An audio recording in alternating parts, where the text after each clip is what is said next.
নিজেকে বুদ্ধিমান মনে করলে আমার এই সহজ প্রশ্নগুলির উত্তর দিয়ে দেখান। একটি পরিবারে মা, বাবা ও তাদের 7 জন ছেলে। প্রত্যেক ছেলের একটি করে বোন আছে। পরিবারের মোট সদস্য সংখ্যা কত?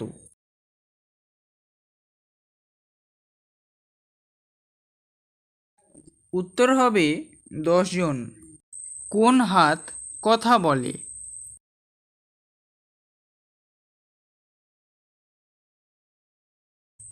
উত্তর হবে অজুহাত। কে 10 কেজি লোহা তুলতে পারে কিন্তু 1 কেজি তুলা তুলতে পারে না?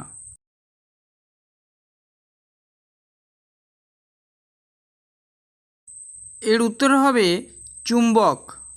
কোন জিনিস গাছে সবুজ, দোকানে কালো, বাড়িতে আনলে লাল?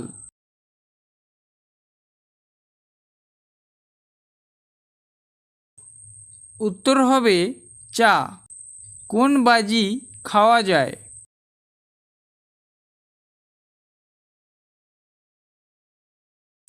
এর উত্তর হবে ঢিগবাজি।